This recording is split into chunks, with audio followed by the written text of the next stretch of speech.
Lila's life within the Whitmore estate had always been defined by quiet obedience, the kind of silence that grows roots and burrows deep into a person's ribs until it becomes an unspoken part of their identity. From the moment she was old enough to reach the stove, she had been placed in the kitchen, shaping pastries with tiny fingers, stirring soups she could not yet name, and watching the world from the small window above the sink. The Whitmores liked to boast that she had grown up in their home, as though that erased the truth of how she arrived there, traded like an object, her life woven into the family's routines with the same careless permanence as the old furniture gathering dust in the attic. She learned quickly that speaking too loudly, asking too many questions, or showing the faintest sign of defiance would bring swift consequences, and so she mastered the art of moving through the house like a shadow that never resisted and rarely appeared in anyone's memory. But what the Whitmores never understood was that silence does not mean emptiness. Behind every measured word and quiet nod, there were memories that refused to die. The small scar beneath her left eyebrow from the day young Thomas Whitmore, barely 12, had thrown a brass candlestick at her because his supper was too hot. The memory of old Mr. Whitmore's hand gripping her wrist so tightly that her bones felt ready to snap when she dared pause to catch her breath. The countless nights she spent in the cold storage room because someone had misplaced an accusation and she had been the nearest target.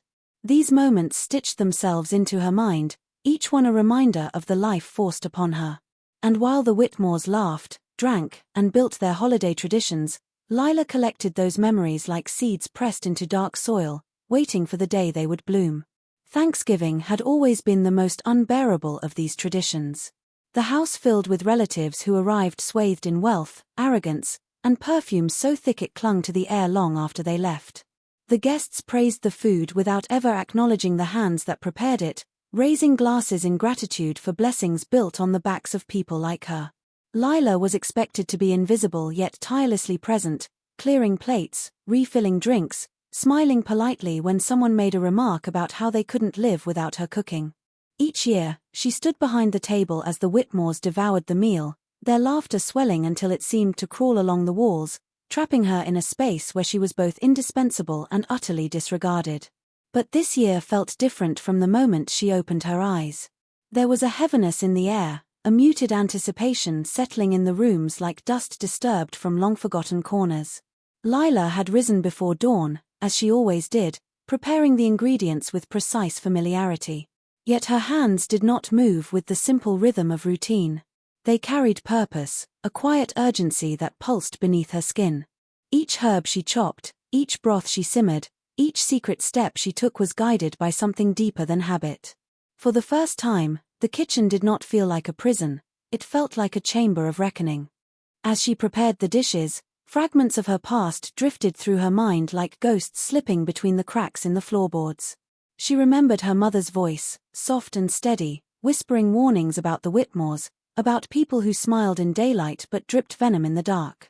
She remembered the night her mother disappeared from the estate, taken away after a disagreement no one dared speak of again. Lila had been 12, her small hands trembling as she scrubbed the bloodstains from the hearthstones the next morning. The Whitmores insisted it had been an accident, a fall down the stairs, but the bruises on her mother's neck had told a different story. Lila buried these memories deep inside her, but they never lost their shape. They sharpened each year as she watched the family treat her as a fixture, as something owed to them by the world. Now, as she moved through the kitchen, it was as though her mother's voice had returned, not in mourning but in strength. The windows rattled softly from the late autumn wind, and Lila paused to glance outside.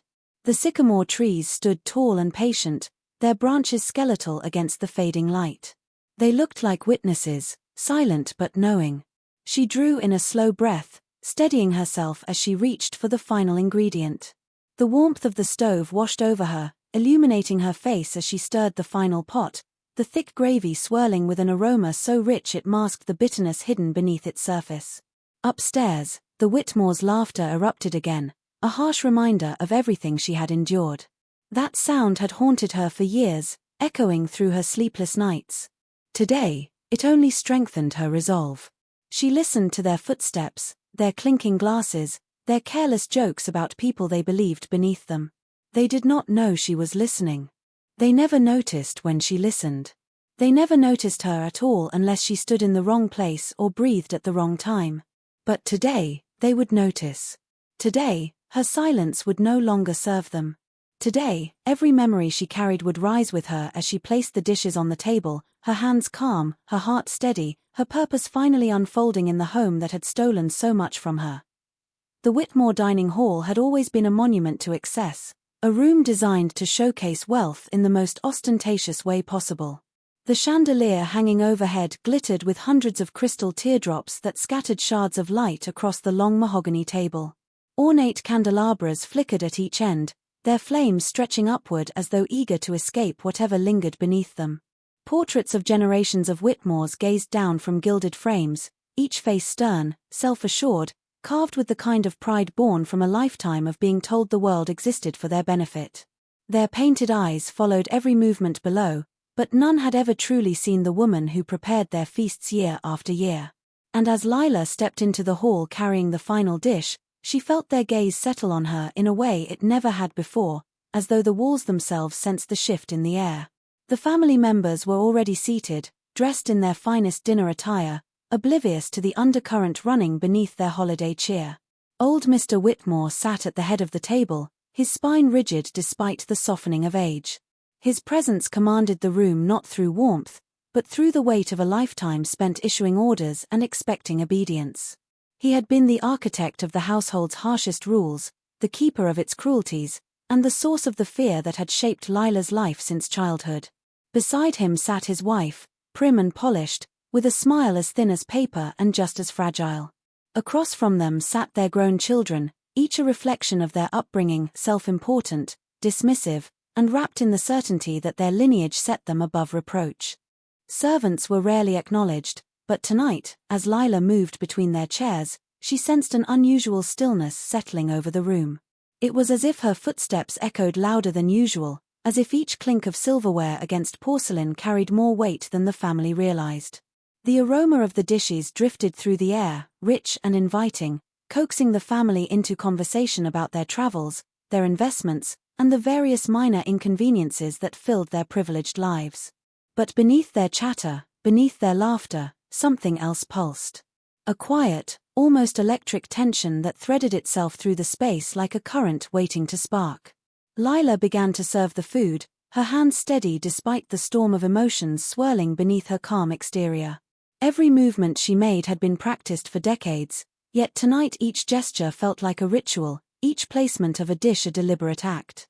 She felt the weight of the Whitmore's expectations pressing against her shoulders, the unspoken command to remain silent, to be efficient, to be invisible.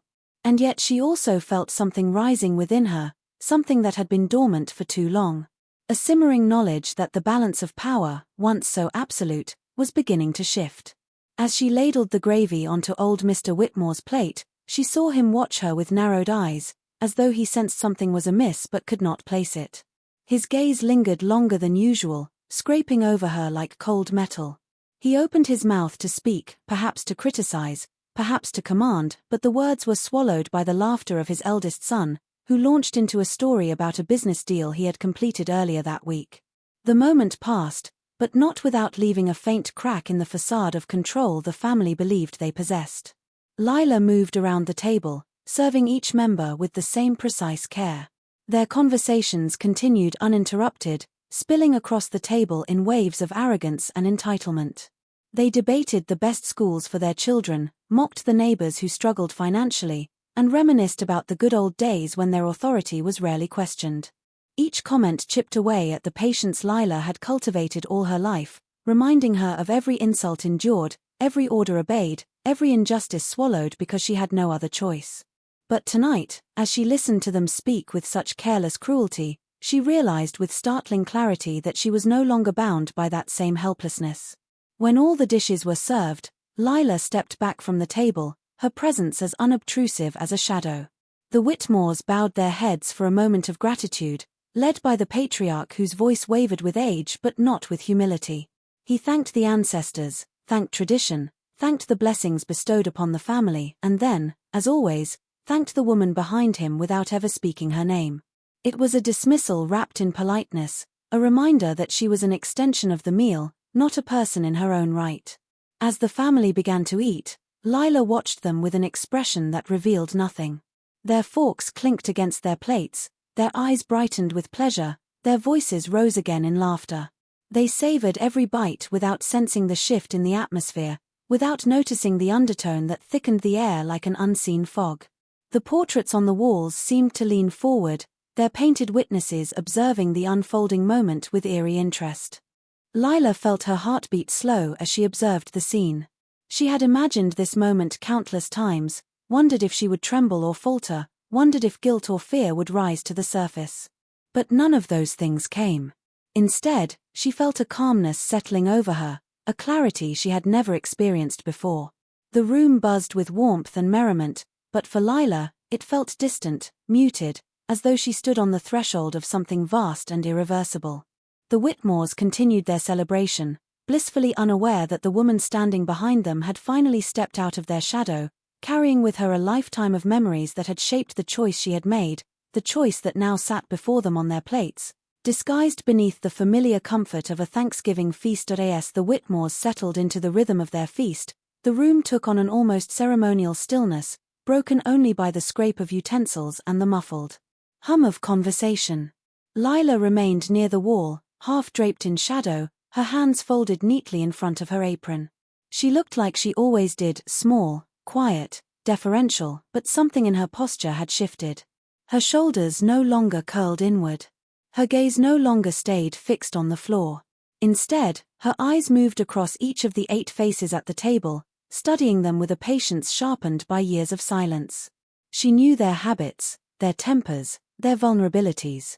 She knew who would reach for second helpings without hesitation, who would drown their food in gravy, who would complain if the seasoning tasted even slightly unfamiliar. She knew them better than they knew themselves because she had spent her entire life learning them, understanding them, surviving them. The first to note a difference in the meal was Clara Whitmore, the youngest daughter, whose palate was irritatingly particular. She paused mid-chew, her brow furrowing with the faintest trace of confusion. But she said nothing, unwilling to embarrass herself in front of her siblings. She swallowed and forced a smile as she joined in her sister's rant about the difficulty of hiring competent staff for her own home. Lila watched her closely, noting how Clara's fingers brushed the base of her glass as though she suddenly needed something cool to cut through the heat building in her chest. It was subtle, barely perceptible, but Lila caught it all. Across the table, Thomas Whitmore leaned back in his chair, stuffing turkey into his mouth with the enthusiasm of a man who had never known a hungry day in his life. He laughed loudly at his brother's joke, his voice echoing across the room with a harshness that made the chandelier tremble ever so slightly. He never paid attention to anything beyond his own amusement. He didn't notice the faint sheen of perspiration beginning to form along his hairline. When he lifted his napkin to dab his forehead, the gesture looked casual, even bored, but Lila recognized the telltale signs rising beneath his skin like ripples in a pond before a storm. Mrs. Whitmore was the next to shift in her seat, though she did so with the rigid elegance she maintained in all things. Her fingers fluttered to her throat as though the room had suddenly grown warmer, her smile tightening at the edges. She took a measured sip of water, her posture perfect even as her body betrayed the first whispers of discomfort.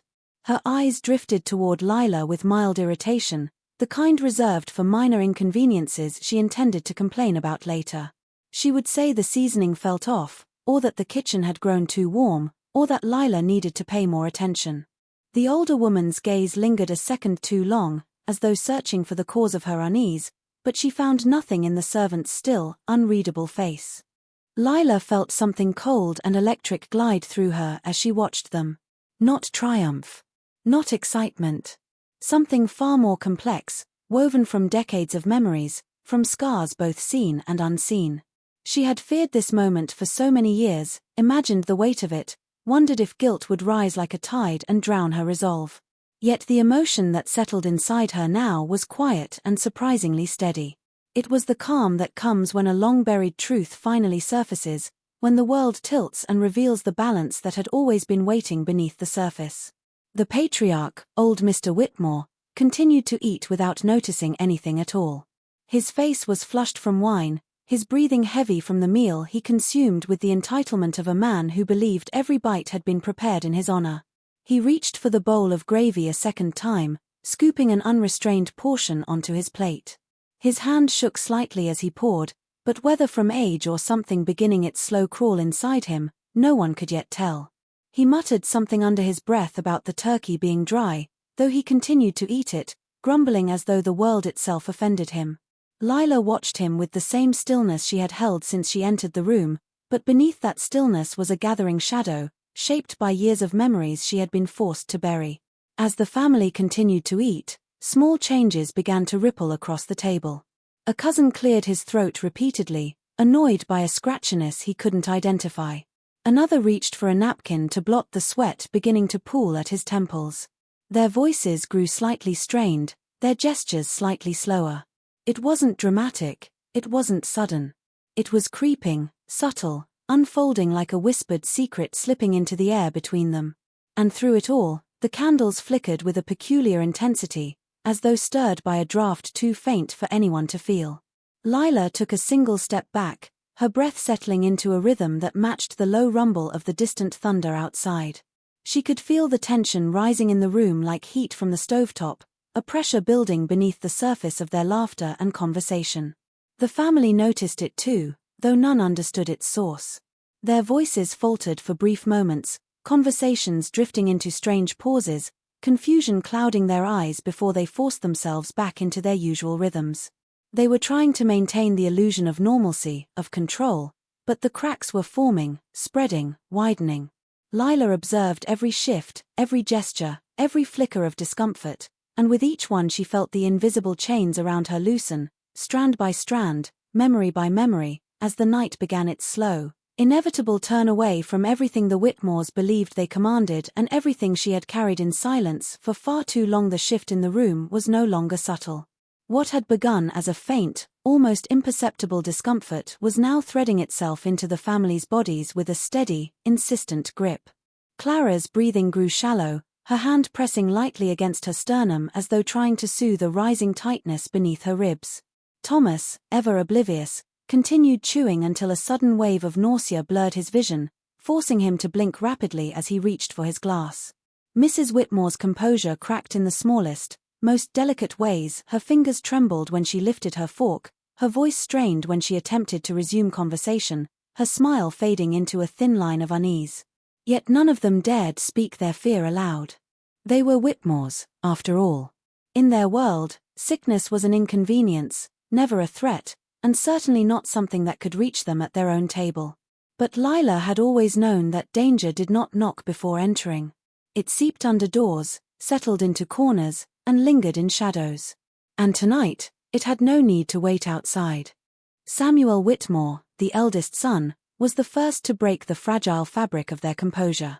He pushed back from the table slightly, frowning as he pressed two fingers to his temple. A soft groan escaped him before he could suppress it. "I think maybe the wine is stronger than usual," he muttered, trying to laugh, but his voice cracked like thin glass.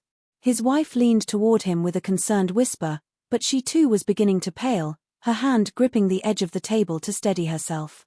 Lila saw the moment her knuckles whitened, the moment her throat bobbed in a hard swallow she couldn't disguise.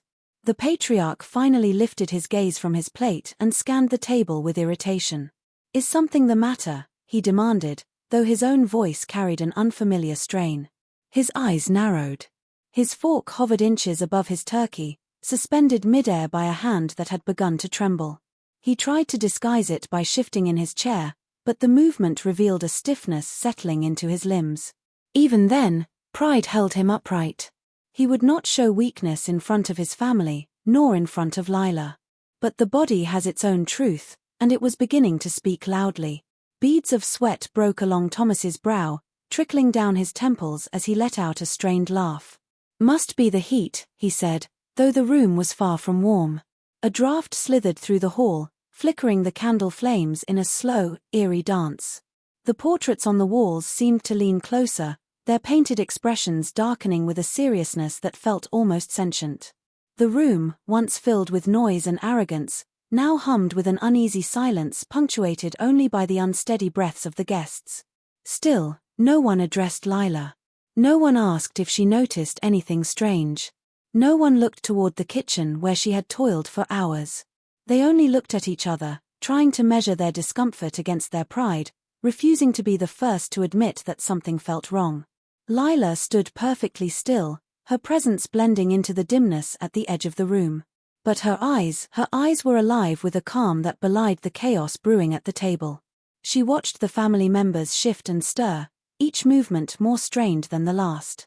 She saw fear creeping into their expressions, threading through their bodies with a slow, creeping inevitability. It reminded her of storms she had witnessed as a child, the way the sky darkened long before the rain fell, the way animals grew restless moments before lightning struck. She felt the same electricity now, prickling against her skin, humming through the floorboards, coiling in the air between them. Mrs. Whitmore finally set her fork down, her hand trembling too much to ignore. "Is anyone else feeling strange?" she asked, her voice barely above a whisper. The question hovered in the air, heavy and dangerous, as though acknowledging it could unravel the illusion they clung to. Clara's breath hitched sharply. I feel dizzy," she admitted, her voice quivering. "Something's not right." Thomas's chair scraped loudly against the floor as he pushed back, clutching his stomach with a groan that echoed through the hall. His face had gone ashen, his eyes wide with a panic he couldn't hide. He looked at his plate as though the food itself had betrayed him, then at his parents, then, hesitantly, toward Lila. It was the first time he had truly looked at her in years. Lila did not move. Old Mr. Whitmore slammed his hand against the table in frustration, though the sound was hollow, weakened. "Nonsense," he snapped, though his breath was ragged. "It's a coincidence. Unseasoned food." His words tangled together, flickering with confusion. His certainty, once unshakable, faltered as his eyes darted across the table, taking in the pale faces, the trembling hands, the sweat gathering at his children's brows. For the first time in a long time, fear crept into his gaze. He gripped the armrests of his chair, trying to push himself upright, but his legs buckled beneath him. He sank back down, gasping quietly, a sound he would have punished in anyone else. His wife reached out to him, though her own hand shook violently as she touched his sleeve. The realization settled over them in a chilling wave. Whatever was happening to all of them. The air thickened with panic, their breaths coming quicker, sharper, their bodies betraying them in ways they could no longer deny. The room that had once felt like their kingdom now closed in around them, shrinking, darkening, pressing against their ribs with invisible hands.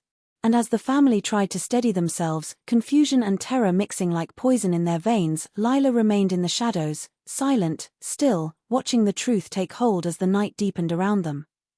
Panic does not erupt all at once, it builds slowly, feeding on uncertainty, stretching itself through the body until it becomes a living thing. And in the Whitmore dining hall, it grew with every shallow breath, every trembling hand, every fleeting glance that revealed fear the family no longer knew how to hide. What began as discomfort had now become undeniable. The 8 family members shifted in their chairs, their breaths sharp, their eyes glassy with rising terror. Each tried to maintain control, to cling to the illusion of superiority that had been ingrained in them since childhood, but the human body bows to truth long before the mind surrenders. Their faces blanched, their pulses quickened, their hands searched blindly for stability amid the chaos spreading within them. Samuel was the first to nearly collapse, his head falling forward until his forehead touched the edge of his plate. His wife gasped and reached for him, but her arm faltered halfway, her strength abandoning her as she slumped back against her chair. Across the table, Clara pressed both hands against her face, muffling a whimper as tears gathered in her eyes, not from emotion but from the overwhelming pressure swelling inside her skull. Her breathing came in rapid, uneven bursts, the air around her thinning as though the room itself had turned against her. Thomas clutched his stomach and hunched over, each breath a rasping struggle as he stared at his siblings with growing horror. Yet even as their bodies betrayed them, they searched desperately for explanations that did not involve the unthinkable. Food poisoning, they whispered between gasps. A flu, a contamination, something accidental. Anything but the idea that someone had done this intentionally.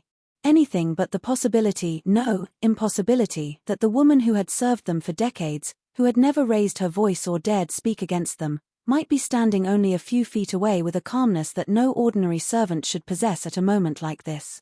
Lila felt the shift in the room more keenly than anyone. She watched the tremors ripple through them, watched their lips pale, watched their eyes widen as the truth deepened its hold. She did not move to assist them, did not fetch water, did not offer comfort. For the first time in her life, she was not the one scrambling to soothe their needs. She stood quietly, almost serenely, as the family reached the precipice of realization. Their agony did not bring her joy, nor did she revel in their terror. She simply absorbed it, as she had absorbed their cruelty for so many years. The difference now was that she was no longer powerless to act. The candles flickered sharply, their flames thinning as though threatened by an unseen wind. Shadows stretched across the table, elongating the lines of the family's faces into distorted echoes of themselves. The chandelier trembled, its crystals clinking softly like distant chimes from another world. The air felt heavier, denser, thick with an anticipation that neither the living nor the dead could ignore. Even the portraits seemed to lean forward, their silent judgment replaced by something else, something that bordered on fear. Mrs. Whitmore's voice broke through the suffocating quiet, trembling and thin. "Lila," she croaked, reaching out weakly. "Fetch help. Call someone." But her words tangled in her throat as a violent wave of dizziness overtook her, forcing her back into her chair. Her eyes locked onto Lila's, and for the first time, there was no command in them, only pleading. A lifetime of entitlement dissolved in an instant, replaced by a raw vulnerability she had never allowed herself to feel. Lila did not move. Her stillness deepened, settling around her like a second skin. She felt no need to step forward or backward. She simply existed in the space between what had been and what was coming. Her breath remained steady, her expression unreadable, her heartbeat slow and untroubled. She had spent her whole life being told that she belonged to this family, that her place was beneath them, that her purpose was to serve. But tonight, the balance had shifted, and the truth was laid bare. They had never known her, never seen her, never considered that she carried wounds deeper than the scars they had left on her body and mind.